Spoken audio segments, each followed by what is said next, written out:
Thank you to those that are joining us right now. We just give it 5 more minutes. So to those that have been connected, sorry, I'm repeating myself like a scratch record. Those who are of a certain age will know what a record is. That is correct. So sorry for that. We will just waiting for people to come in, but I can see we are gaining momentum. People are coming in.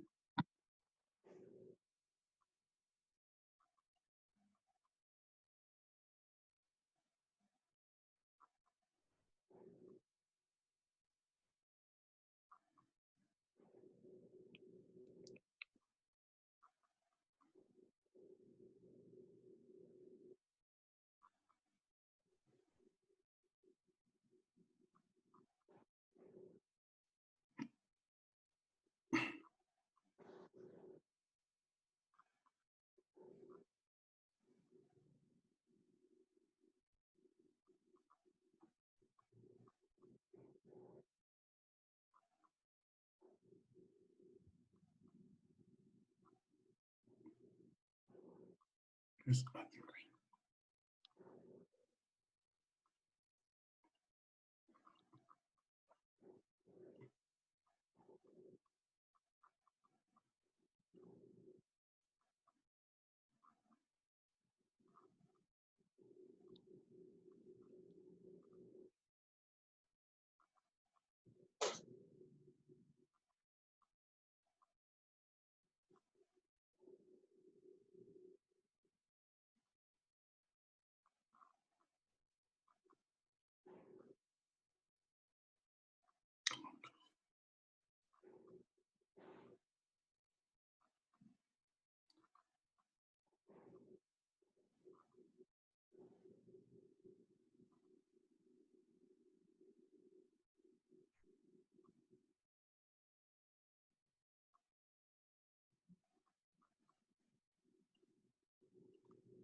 Okay, as we have a minute, good afternoon to everybody.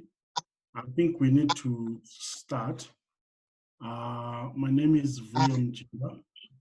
I work for the Human Sciences Research Council. I'm in the Africa Institute of South Africa. Hello?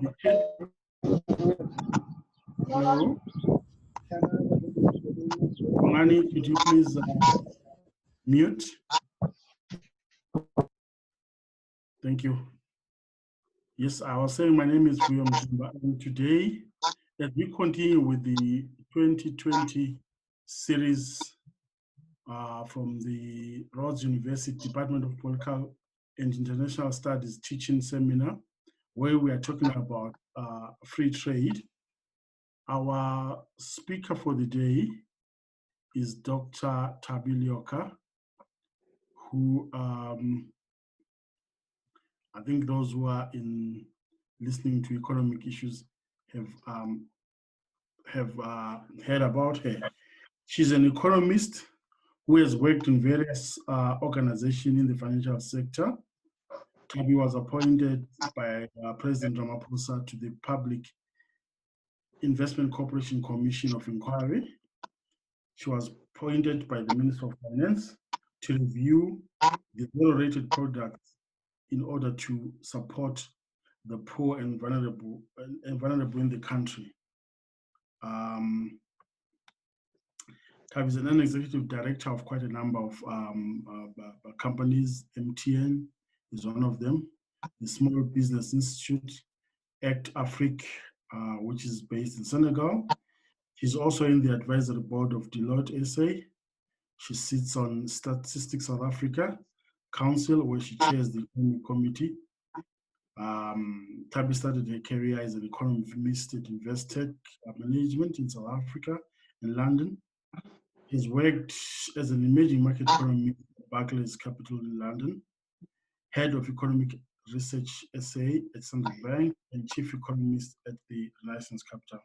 She holds a PhD in economics from the University of London, an MSc in economic experience in economics and economics from London School of Economics, and an MA with from Wits, University of Witwatersrand. Thabi was named the Economist of the Year in 2017. She writes in various publications. Today, Thabi will be talking about something that is very interesting in the context of free trade. The issue, addressing the question, are we talking about wealth creation or development? I mean, she will talk to us, she had thought it was 1 hour. She will give us the highlights and interesting insights in 25 minutes. And then from there onwards, we can take questions. I would advise everybody who has just logged in, mute their microphones. If you don't need the video, please, so that we all hear you. I can see our two is on video. We would love so that you also hear us properly. And then when we talk, you can write your questions. I'll try and address as many questions as possible as I look at. There are some who may wish to speak if permission allows. We'll do that. I can see Tony has raised his hand. I don't know whether they want to ask a question. Perhaps type your question so that we proceed. For now, we'll take it away. We'll give it to Thabi Leoka to speak to us. Thank you. Thank you very much. And thanks for the privilege of speaking to you and the students who are part of this group. So my interest in the Africa Free Trade Agreement has been sparked mainly from the fiscal and monetary side. Excuse me. So, and that's because regionalism has been very interesting, and especially when you look at the European Union, that they are a monetary union, and yet fiscally each country has its own fiscal policy. And that always brings about issues because fiscal and monetary policy work together, and often monetary policy reports to fiscal policy. So how do you have individual countries that control their budgets, but at the same time, you have a union that has all these regulations that are tied into one? And so when the idea of the Africa Free Trade Agreement came about, I thought that, firstly, obviously, I endorse it. I ironically know Wamkele very well. We were in London together. He was at SOAS when I was at LSE. And he then went on to work in Geneva. And it obviously, as someone who's traveled the continent and as someone who's from the continent, it is quite glaring that we need intra-Africa trade, and we need to strengthen intra-Africa trade in order for us to be a stronger country and a stronger continent. And I'll explain why I mean country first, because I don't think South Africa's economy can develop without a strong African Union. And there have been examples in the past that have proven this. And so when I got the question of, the topic, wealth creation and development, I was a bit puzzled because I thought, okay, they're a bit different. And how do I tackle this? For me, wealth creation seems very individualistic. It seems very much, either people or a group of people versus a community, a society, a country, region. And that's where development comes. When I think of development, I think of a bottom-down approach rather than a top-down approach, which is what wealth creation seems to imply. And we've seen it in South Africa that wealth creation, top-down approach, where there's expectation of a trickle-down approach that we have in economics, doesn't often work, because often the wealthy hoard money and they tend not to develop. Whereas developmental approach to a union like the Africa Free Trade Agreement starts at the bottom. And when it starts at the bottom, it's all encompassing, because development is development of people, of societies, of health system, of education system. It's a connectivity and markets. And when you have the ground emerging and going from the lower classes to the middle classes, then you start seeing the development that we want to see. So that's how I approach the topic in terms of what's wealth creation and what's development. So I tend to obviously lean on development because to me development is important. So let's just look at why. I hope Wamkela talked to you about why the free trade agreement is important. But statistics have told us, and if you look at South Africa, the African continent versus the other regions, intra-Africa trade is only around 15% at best. And if you look at compared to other regions, these regions range from Europe, which is 68%, Asia, which is 60%, the Americas, which is between them and helped by NAFTA, 55%, and the Oceania, 7%. So we're obviously not in sync with what's going on internationally in terms of regionalism. And why is this important? One of the reasons where it was very stark for me was during the financial crisis in 2008, 2009, where South Africa was not at the epicenter of the financial crisis. The epicenter of the financial crisis was the US, because it started with the US financial system and mortgages there. And what then happened was because financial systems in the US and a lot of the developed market is interconnected, it spread to other regions such as Europe.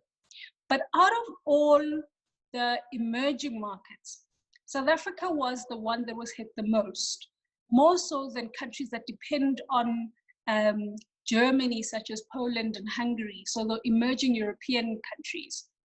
And if you look geographically why this was the case, our financial system, yes, its tentacles are very much linked to the developed world, but so are financial systems in Latin America and Asia.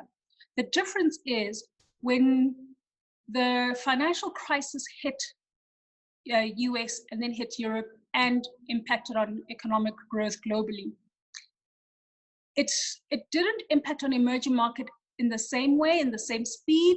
And also there was a quick V-shaped recovery in these markets because there was intra-regional trade that was very strong. So if you look at South America has very strong emerging markets, Brazil, Argentina, Chile, Colombia, you name it. So when the US economy was faltering, there was an increase in intra-regional trade in Latin America. Similarly, in Asia, we saw the same trend, that Asian countries tended to increase intra-regional trade and step in where where there was a gap because of US and Europe. And with us, because the region doesn't trade with each other, and we tended to trade, and we still do, 30% of our manufactured products still go to Europe. When Europe was suffering and its demand for our products started slowing down, it impacted on our economy as well. And so we couldn't then shift to start importing the very goods that we create and we export it to Europe. We couldn't start exporting to the rest of the region because there was no system and regulation that allowed for us to start exporting to the region. And so that's why it's so detrimental for us to have this Africa Free Trade Agreement and ensure that it is very developmental in nature and it's all-encompassing versus one that identifies little pockets where it's going to create wealth, and ultimately that wealth will not trickle down. The first thing that comes to mind in intra-regional on the continent, obviously the continent is not a very easy region to navigate. It's been neglected for many years, and we really need to start from the ground up. And unfortunately, with the pandemic, Wamkela and his team haven't had the opportunity to actually put down the groundwork in order for us to start this intra-regional trade. so many, we need to be also mindful when we talk about inter-regional trade or intra-Africa trade, that it's likely to be, we talk about this 15% inter-regional trade, but also there's a lot of informal trade that happens on the continent. And this may not be calculated in the, in that 15%. And unfortunately, with this pandemic, what it's meant is that the informal sector has been the most impacted. And as a woman, unfortunately, a lot of the informal traders happen to be women who feed their families and educate their kids. And these are women who now who you typically get their wares from Asia, China in particular, and now they can't because of the lockdown. And also the global supply chain has been disrupted. So certain products have not been entering our markets. And so this has impacted a lot in terms of our development on the continent. The other thing with the intra-Africa trade is that it increases in intra-Africa trade may not necessarily be welfare improving if most intra-Africa or intra-regional trade displaces cheaper extra-regional trade. So, for instance, if there's a trade diversion effect, for intra-Africa trade to be welfare improving, all-encompassing, developmental, the trade creation resulting from increased intra-Africa trade must be greater. Must be greater than the trade diversion, and yet we're not seeing that. So we're still seeing a lot of pockets of regionalism on the continent.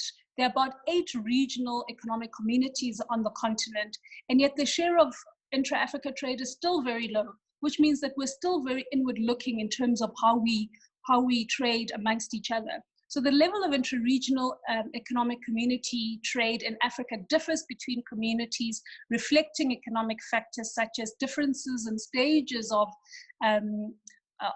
industrial and economic development and degrees of complementarity in production structures.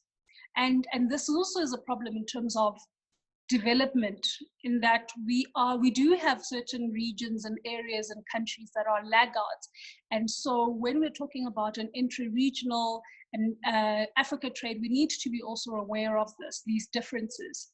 And difference in the state of political relations among member countries also plays a role. And so the progress towards the regional integration of Africa has been uneven to date, with some countries faring well and some being left behind. Countries that have more diversified exports tend to have higher shares of intra-Africa exports than countries that have less diversified exports. So with regards to a product complexity, 2 economists, Hausman and Hidalgo, argue that state that the process of economic development involves the accumulation of capabilities or productive knowledge that allows a country to produce a diverse range of increasingly complex products. Products differ by the level of complexity that is required in their production. So higher levels of complexity are strongly correlated with a higher level of income in a country, and variations in economic complexity in certain products can be predictors of future overall growth for a country. And again, if you're looking at the development of certain African countries, it is true that certain African countries may have just one commodity that they trade, and their productive area or part of the economy is not as complex or not as diverse. And so when you start exporting and having a trade relationship, for it to be developmental in nature, it has to be as equal as possible. And when it's not equal, then you have these complexities, and certain countries will be left behind. Certain countries will then take advantage of the weaknesses in others. So countries that increase the production and trade of products with an above average complexity are more likely to experience higher growth in the future. The African free trade area is expected to lead to an increase in intra-Africa trade flows, and trade flows could therefore increase in products of relatively higher complexity, which could in turn lead to potentially higher economic growth in future. So regional integration that solely emphasizes the removal of, let's say, tariffs and non-tariff barriers on its own can deliver on the stated goals of promoting sustainable development for the continent, but should be accompanied by the building of productive capacities, the acceleration of structural transformation, and the unleashing of the potential of the private sector. Critical requirements include fostering domestic entrepreneurship, domestic resource mobilization, political stability and peace, and establishing appropriate institutional structures and mechanisms to ensure an equitable distribution of socioeconomic costs and benefits across all 54 countries in Africa in a way that is politically acceptable to all.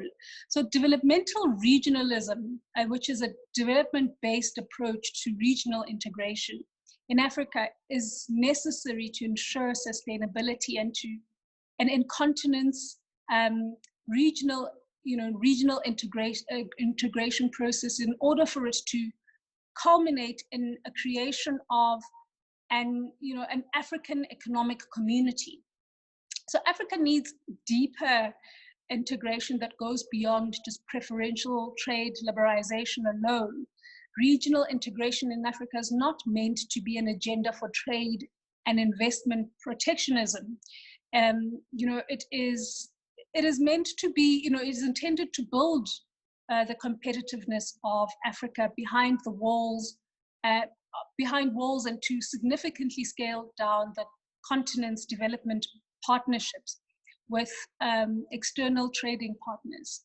So the development of regional value chains in Africa depends on this implementation of a national and regional industrialization policies that promote diversification in a range of goods and products, both intermediate and final. The higher the level of product diversification in Africa, and the more cost competitive the production relative to external competitors, the greater the incentive for Africa or for countries in Africa to implement and enforce rules of origin, incentivizing the sources of inputs within Africa. So again, it's just not going to be smooth sailing when we create this regional authority. There needs to be groundwork that needs to take place, such as making sure that the political environment is conducive, making sure that the private sector is empowered and also plays a role in enabling people to participate, or enabling more participants in the economy and also in the regional community. I think of South Africa when I think of the private sector and its oligopolistic approach and nature, and how if we had to have only the big companies moving into the rest of the region, how anti-competitive that will be and how it would crowd out the smaller players who actually need to benefit from this. So we need to again ensure that we push some of the, our smaller businesses and informal sector to be a part of this regionalism that is very important for developing the continent. And so, if you look at trade and why, what is the benefit of trade? It is because there are few, and you need a widening market and which raises productivity, which we spoke about, and trade is helpful in high potential growth. So foreign trade can also help in the development of a country, enabling it to exchange domestic goods, saving low growth potential for foreign goods with high potential, with high growth potential. So, there is an emphasis that growth promoting aspects of international trade observes that trade offers an opportunity for the exchange of goods with less growth potential for goods with more growth potential, thereby quickening the progress that results from a given effort on the saving sides. It provides an opportunity for importing capital goods and materials required for development purposes.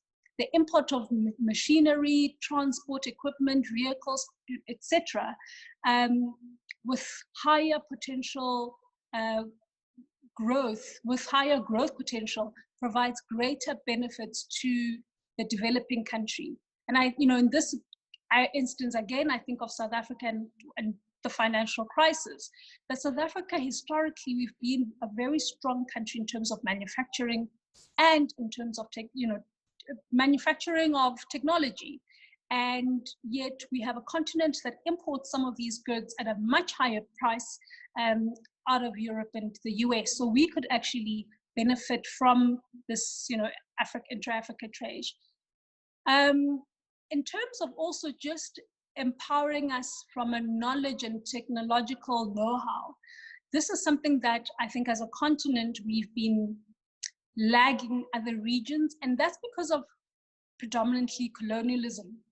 That colonialism has separated us in ways in which it, we can't even develop because we don't even know each other and we don't even know our natural endowments. So I always argue that, South Africa is highly endowed in mineral resources. And yet our understanding generally of these minerals that are found naturally on in our ground is not really known to us. And what we tend to do is that we ship this raw material and ship it to other countries, and then we import it as finished goods. So having this know-how of what our natural endowment, and exporting it into other regions and having other regions export it to us, I think that in terms of a knowledge base, this is very important. And a lot of the minerals that are needed to create some of the most advanced technologies that you see in the Western areas are found in the continent. So what it does, it also brings back, it would bring back the beneficiation that we need, that is job creating, it back to the continent, instead of exporting raw materials that are beneficiated outside of the continent. Example that I will use here is that, so we used to have a lot of smelters, iron ore smelters. That's because we produce about 65% of ore global ore comes from South Africa. And yet over the years, China, which is a country that doesn't have ore at all, has been building smelters because it's now refining our ore. So it's turning our ore into ferrochrome, and then from ferrochrome, it's turning ferrochrome into stainless steel. And then we are then importing back the stainless steel. And so in this whole value chain, we're just the miners that actually extract it from the ground and export it to a region that doesn't even have a drop of ore, of iron ore. The next countries that have a high amount of iron ore is the Philippines and Brazil, but that is even, I think they have about 10% of iron ore. So yes, we have a huge comparative advantage, and yet we don't utilize this. Again, if we had to bring it back to South Africa, to the continent, that would create not just job creation, but also developmental technological knowledge that is crucial in the country. Again, trade is important for capital formation. It is said that foreign trade helps increase capital formation. The capacity to save increases real income as real income rises through the efficient resource allocation associated with international trade. So foreign trade also provides stimulus for investment, and thus it tends to raise the rate of capital formation.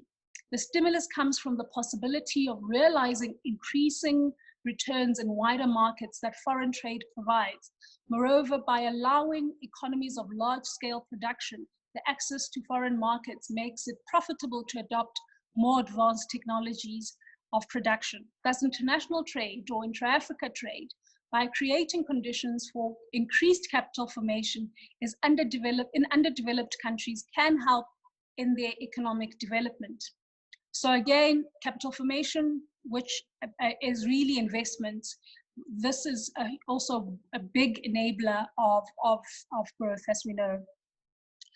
And, you know, intra-Africa trade also promotes a healthy competition between countries. And healthy competition also triggers development. And we see it, this is really predominant in countries in Asia, where there's a race in terms of who will release the latest phone, who will release the latest technology, or something that is in development, a tech, who will develop the next technologically advanced machinery.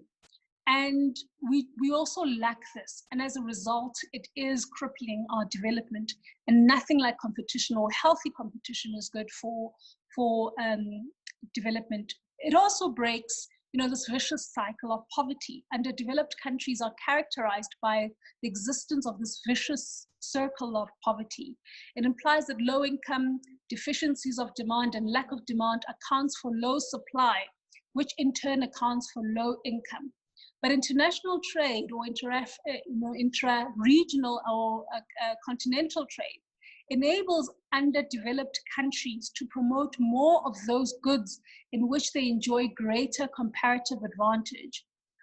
So consequently, also production, income, and employment in these countries increase, leading to increase in demand. This increased demand is partially met by domestic production and partially met by foreign imports. In this way, exports and imports of various products can help in breaking this vicious circle of poverty. This also accelerates the rate of economic development automatically in the economy. And also, there's also an efficient use of the means of production. Intra-Africa trade or inter-regional trade provides better ground for efficient use of various resources due to its comparative advantage. And this we will, hopefully we'll see once we start seeing this Africa Free Trade Agreement take off. Because, the commercialization of our agriculture becomes possible.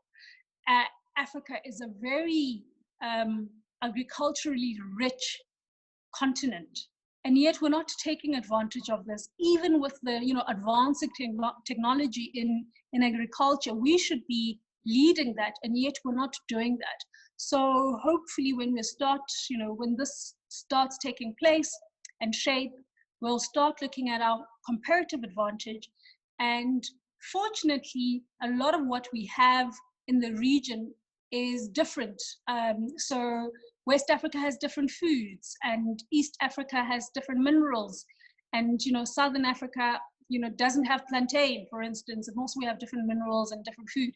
And when we start in trading amongst each other, in certain areas, yes, we will compete, but in other areas we'll actually complement each other, because we'll start having now enjoying the luxury of having minerals from other regions that we never had, or food from other regions that we never had. So just to wrap up without going too overboard, back to where I started. Development has to be from the bottom up. It cannot be from the top up. We can't develop people or empower people who are already empowered, and who history has taught us that they typically don't share their wealth with others. We've seen it in our own country. We've seen it in the region. We see it in Zimbabwe, for instance. And so if we empower the poor, the vulnerable, women, you will start seeing this development happening, naturally. Wealth creation is something that we tried to do and it didn't really work. And here we are 26 years later, trying to argue and fight for the very things that should have been there at the right at the beginning, in terms of just from an education perspective, the type of education that we have in South Africa or even on the continent. Is it right for development? Are we empowering our students with the right knowledge to develop a country or a continent like Africa? Do we understand our potential in terms of growth? Do we have the right understanding of each other in terms of interacting and doing business with each other and trading with each other? To understand where our comparative advantage is as countries, as people. And I don't think we understand that enough. And that is going to be Wamkele's challenge in terms of just not putting together this thing as a theory, but he'll also have to do a lot of educating of everyone on the continent in terms of what needs to be done, what can be formalized, what regulations need to be put in place. Because ultimately we need to increase intra-Africa trade in order for us to grow our economies and also to prioritize our countries versus other countries who've actually enjoyed the fruits of our produce. And so when we do this, it will actually put us right at the forefront in terms of development. Lastly, when I was at WITS in the mid 90s, South Africa signed an Africa or SA-EU trade agreement. And this SA-EU trade agreement, I think it was signed in I think it was 96, 97, if I remember well, but it wasn't definitely in the 90s. And I remember looking at it as, what does it do to South Africa? And at that time, we didn't have enough economists, and I guess we were just new out of this, fresh into our democracy.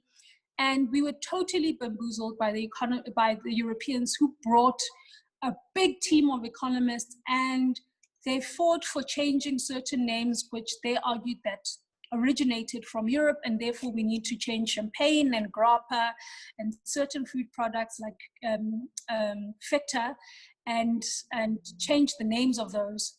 And they did it to benefit themselves, because our champagne was doing very well in Europe. And now we had to, fight for a region that we typically imported, and we had a great competitive advantage. And suddenly we were competing with Portugal, and they prioritized their own, Portugal and Spain, which produced the same or similar citrus fruits as we did.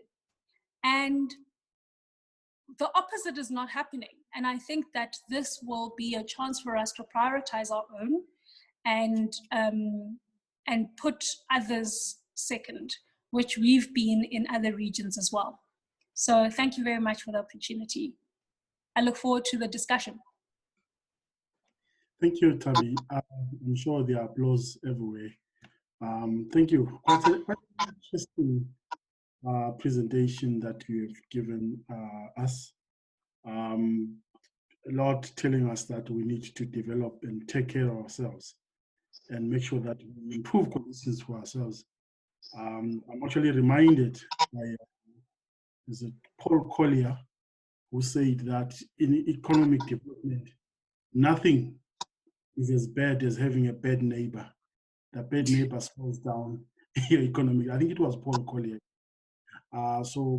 And the African Continental Free Trade Agreement, free trade in Africa, seeks to ensure that, at least in principle, that we are good neighbors and bring others down, but we lift them. Got quite a few questions. I will not ask mine. I've got a few, if I can say, different viewpoints on certain things. But the first question that I'm getting is from Togo's Antolo, who asks a question: might there be more to say on the African nations on external funding for administrative and executive capacities of numerous trade agreements? That's the first one. So can you repeat that? You were cutting a bit. Okay, the question is, might there be more to say on the dependence of African nations on the external dependence of? funding, on African nations, Okay. on external funding for administrative and executive capacity of numerous trade agreements. Did you get that one? No, you're cutting a bit. So what is the first sentence? The question is, might there be more to say on the dependence of African nations? Oh, okay. Thank you. Sorry for the technology. And there's another question from Joseph. Who is asking the question? What is the relationship between regional economic integration and multilateralism? And there's another question from, I see there's another question from Mr. Togoza, who is asking, in terms of administrative capacity, might there be a way around these countries, might there be a way around of or improving adherence to rules to ensure that competition is fair internally within the continent, while ensuring that less well-developed or capable African countries are able to somewhat benefit from developmental regionalism? How would this be any different from Western example, from the Western example of the EU, which has its own winners and losers? I don't know whether you can see the questions yourself. Yeah. I'm breaking. I can, yes. We'll leave it at the three questions and ask you to respond. Okay, so I'll start with the multilateralism and regionalism. So multilateralism does not restrict countries that don't come from the same region. So it is, let's say, the UN or World Trade Organization and IMF. That's an example of a multilateral organization.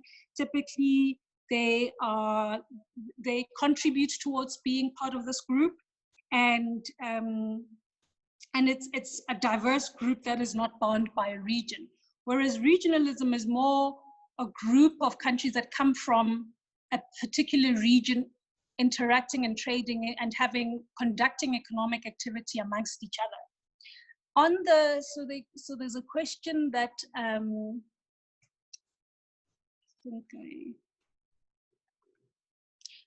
so there's a good question on what prevents, how do we ensure that certain countries don't lag behind?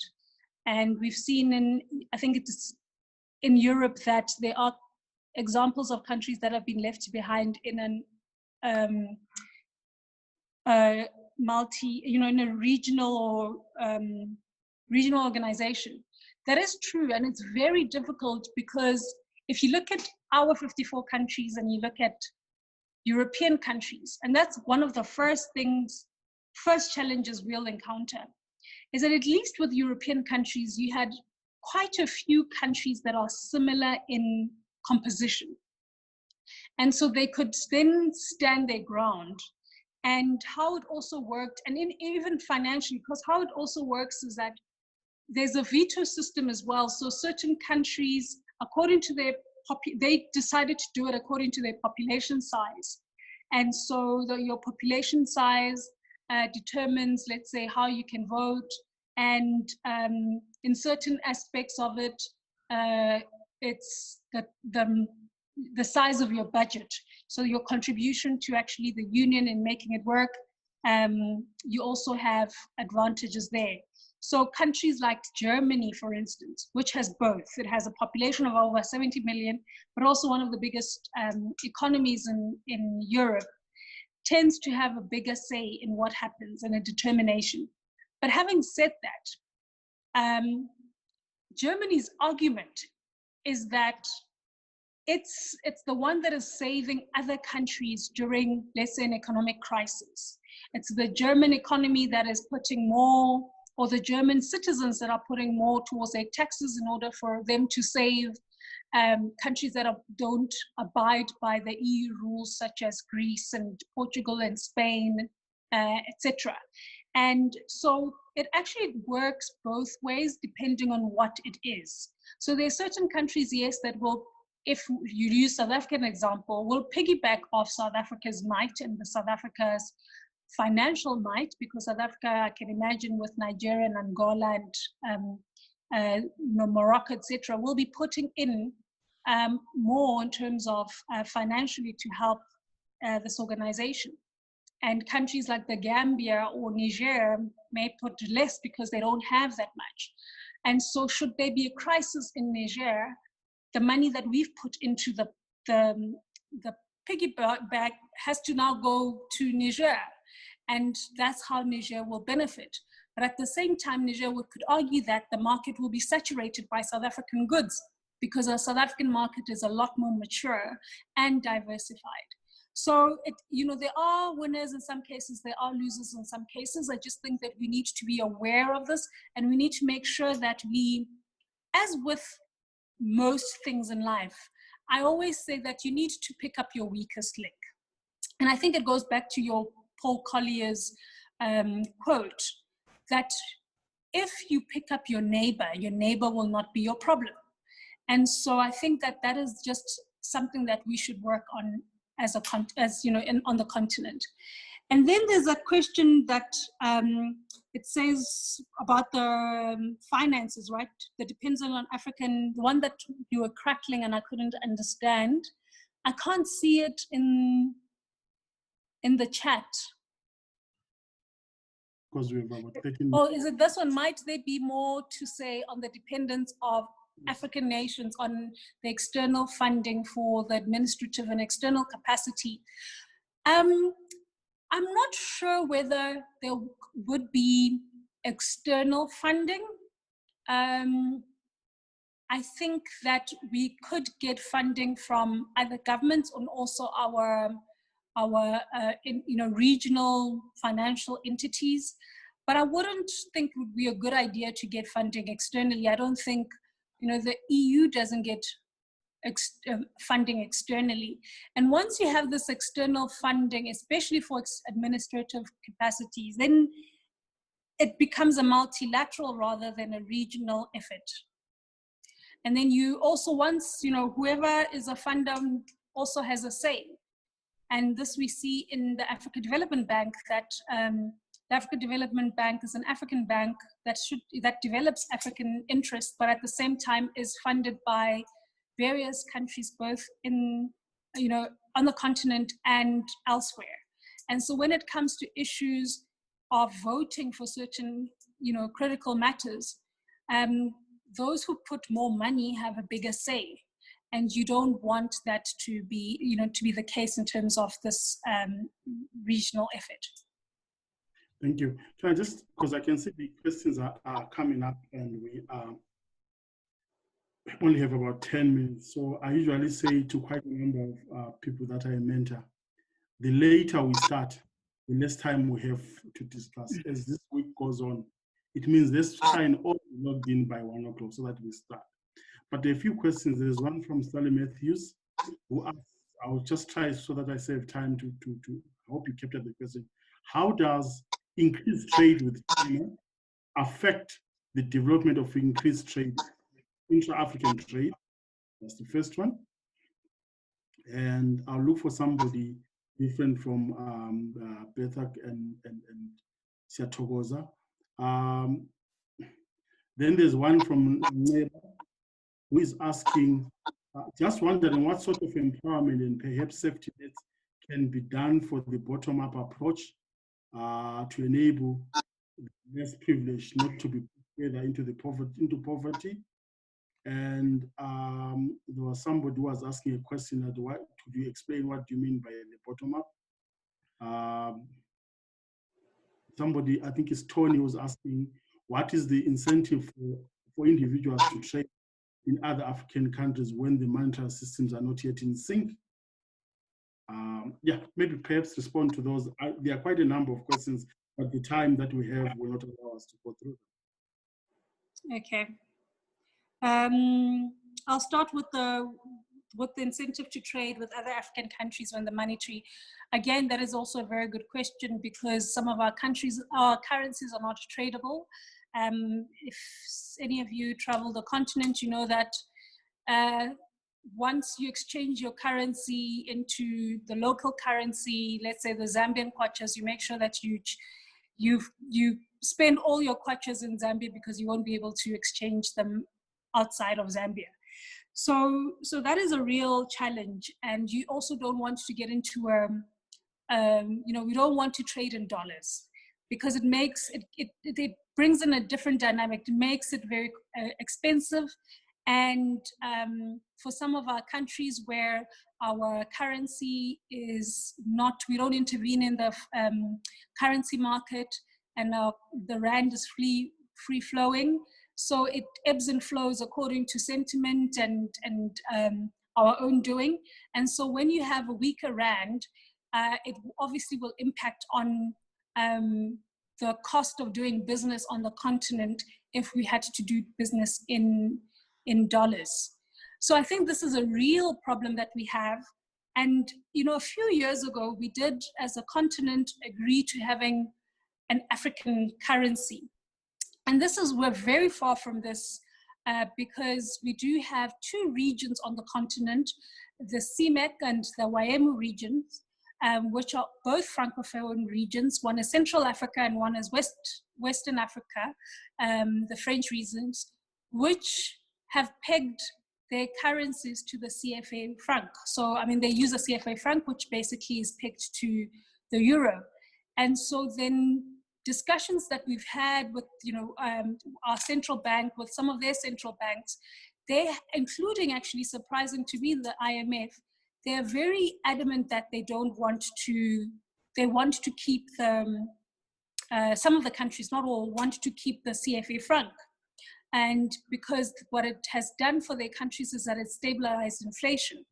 And, but then at the same time, it's stifled growth because there isn't competitiveness, and it's prevented a growth in the manufacturing sector.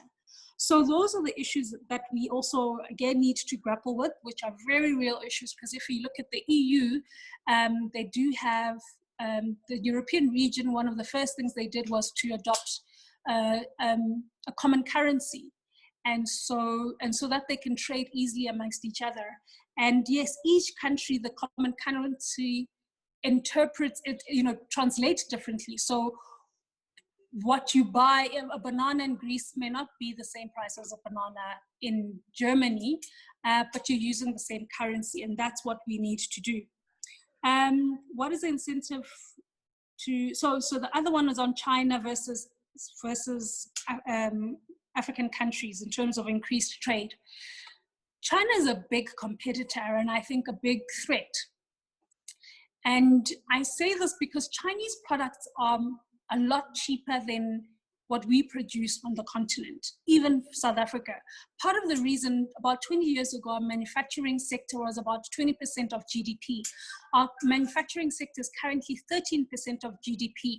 And besides the fact that our currency is, because as much as we think that a weak currency is good for exports, the problem with the South African manufacturing sector is that if you look at the global value chain, what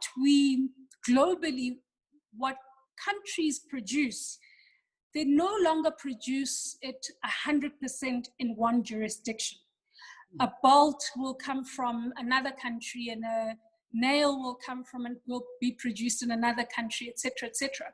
So even though the finished product and the product comes from, let's say, South Africa, it's made out of components that come from other areas.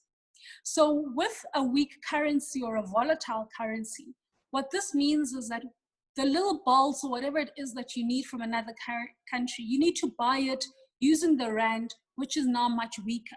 And so when you spend more money to buy that product, and you've been spending more money over the years to buy the very same product, how you will then incentivize yourself not to lose that money is to put it into the finished product, right? So that it's no longer a cheaper good.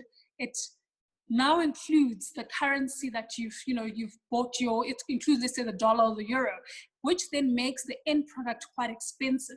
And that's why some of our products are not competitive when we export them, because they're a lot more expensive than China or even Asia. And so that's what our manufacturing sector has also said, that part of the reason why they've become less competitive and they're shrinking is because of dumping from Asia and also from cheap products that are competing with our local products. And again, the only way to get around this is to regulate, to basically say, in the same way as what the Europeans did with our fruit products and our produce, and also be very strict. So with us, I remember, the black dots that you find in some oranges, actually some oranges are sweeter because of those black dots. At least that's what I thought. And so the Europeans have an issue with that, and they want their oranges without a speck. And if once of our oranges that we export to the Europeans have one dot, they return the whole thing back, and they put us on a ban for 6 months until we get it right. Those are the things that we need to do in order for us to also protect our local production. And unless we do that, we won't succeed as a continent, because Asian products are simply cheaper than what we produce. They also have child labor, and they tend to pay cheaper for labor than we do. And then there's a question on what is the bottom up? So what I meant by a bottom up is actually, I guess I was doing the opposite of trickle down effect. So basically starting from the ground up, which is how I think development should happen. So you tackle poverty, you tackle unemployment, you tackle education or the lack thereof. And that's how you build an economy in a society. You can't tackle it from above. You can't say, let's start building a private equity firm, and hopefully somewhere in a village in the Eastern Cape, someone will benefit from this fancy private equity firm that's in Sandton. It's not going to work. It doesn't typically work that way. And it will take a long time for it to be felt in some of our villages. What is felt in villages is the infrastructure development, water, education, etc., in those poor regions. And that's what we need to do, and empowering the people who are typically at the bottom of the scale. And so with this, I worked with the informal sector in the Africa Free Trade, as part of the Africa Free Trade Agreement. And there were women who were selling all sorts of things that they've created. But at the same time, we need to ensure that they can have access to funding, and not just fund those established companies. We need to make sure that they have some form of, that they have access to markets, and that they can also upscale. And we typically don't do this when we look at development. We write regulations for big companies, and when small companies come to play, they can't, because they've been crowded out by these big companies. And the rules are such that even to register your company, it's so onerous and expensive to do so that you actually give up. And a lot of companies actually fall by the wayside, because at inception, the idea is brilliant, but actually they don't have the financial backing, and they don't have the regulatory system that supports them. So that's what we need to do, because the bulk of business on the continent is actually informal. It's not like South Africa. So we need to ensure that the informal sector is enabled, so that there's in development starts with them and is inclusive, rather than what we've seen development over the years. Thank you very much, Dr. Thabi. Sorry, unfortunately, it's 4 o'clock, and we said that we could, but there's quite a number of questions that were remaining unanswered. I'm sorry to everybody to have to end the session here, because people are busy. But there was somebody who was asking if they could ask verbal questions. I don't know that we still have time for one question, a verbal one. You can do so. Okay. Okay, fine. Somebody asked if they could ask the question verbally. Who was it? It was me, Chair. I'll try to keep it very, very quick. Yes. Okay. Thank you so much, Dr. Leoka. It's been fantastic. I just wanted to ask you about the connections between this conversation about the free trade agreement and the lesser enthusiasm about the protocol on the free movement of peoples. This question was asked yesterday to Wamkele, and he said that these are two different instruments. But some of the debates about integration in Europe was the view that European integration cannot be achieved unless Europeans are able to work and travel easily across the continent. So with the protocol, the free trade one, 54 countries have signed it, and 33 have signed the movement for the free movement protocol, and only 4 have ratified it. And I think South Africa hasn't even signed it. What are the losses there? Why are African countries enthusiastic about the movement of goods in Africa and not the movement of Africans in this continent? What is being lost there? And maybe the second question I wanted to ask, and I really love your point about the importance of creating a conducive political environment for this. How do we link that to the protection of workers? So it seems to me that the protocol's response to Africa's informality is to say we must build industries, we must build factories, just like the Chinese have done. But the problem with that is that then big countries like South Africa even, will then have the benefit of exploiting the young population that we have in Africa and have access to even cheaper labor. Is it idealistic that we can imagine industrializing the continent while also creating the sort of employment that does not have people stuck, being the living poor or the working poor rather. So it's one thing to say we have a population of young people, we need to get them jobs, but it won't help us if those employed young people can actually have a living with those wages. I'll stop there, thanks. Thanks, brilliant questions actually. I think I hoped that Wamkele had a better answer to that, because you cannot have intra-Africa trade without movement of people. It's not possible. So you can't talk about having, how do you trade without movement of people? Are you going to allow only trucks to travel and do road infrastructure and rail and not allow actually people to reside in certain countries and trade? I think that we either do it properly or we don't do it at all. And I think why, and I can imagine why certain countries don't want to do it. It's because it's rooted in colonialism and it's rooted in what colonialism has done. So not so much, let's say, we all know about colonialism, but colonialism has made us see each other differently. And it's not just a South Africa problem. Throughout the continent, and I travel around the continent a lot, and every time I'm just surprised at how much, you go to Ivory Coast, I think Ivorians have worse type of anti-Africa than we do, by far. And, there's also the Nigeria, Cameroon issues around the border.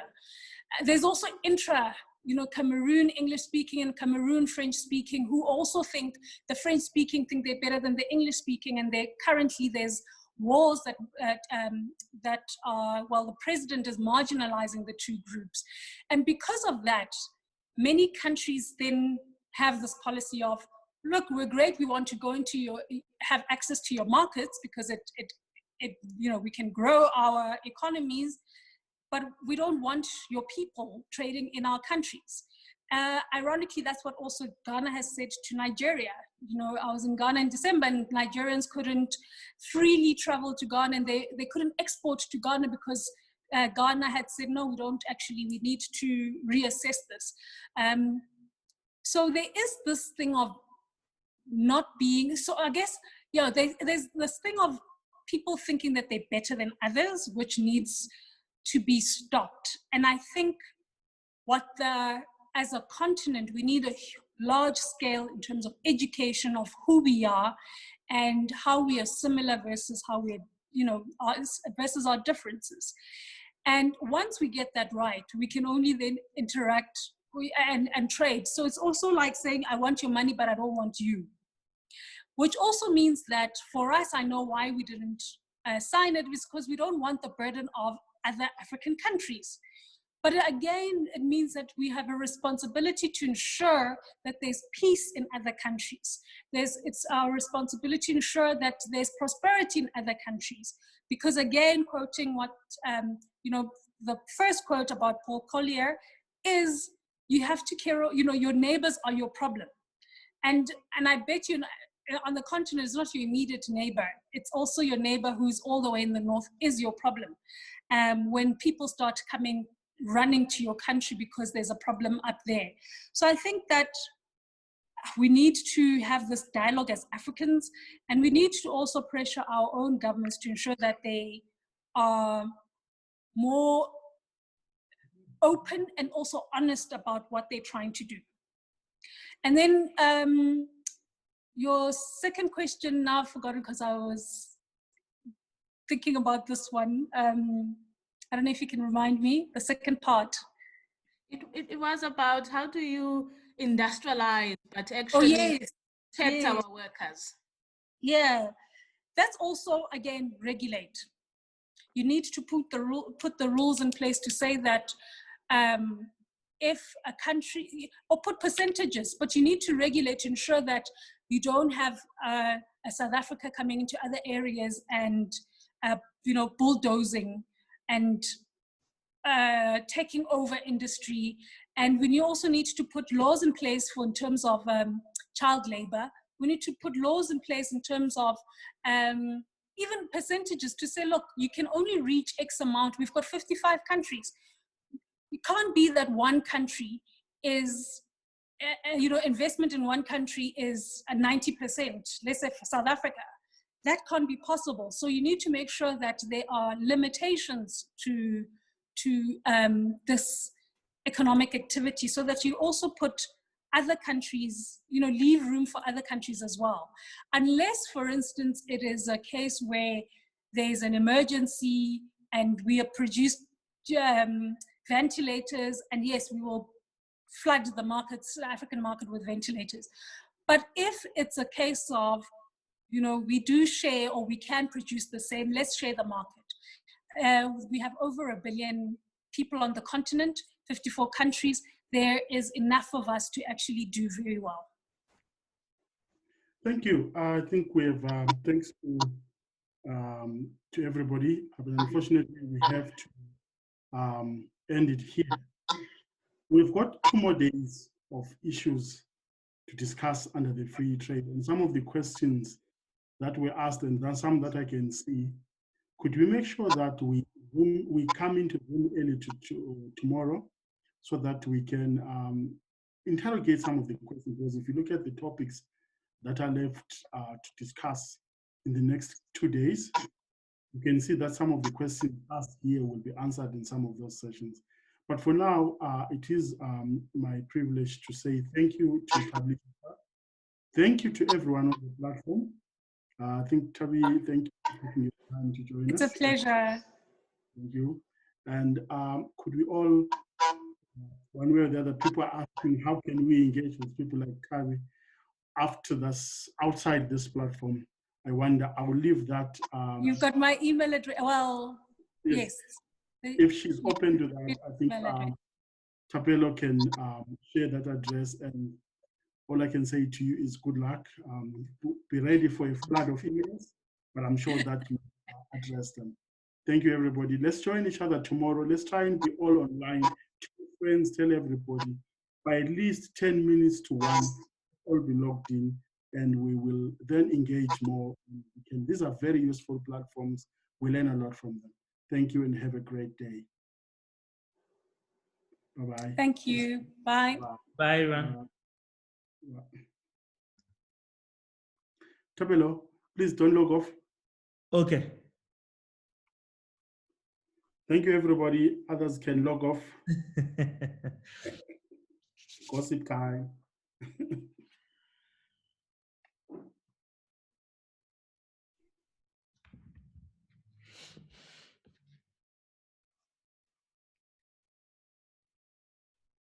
We can look off. I'll call you, Chapel. I'll call you.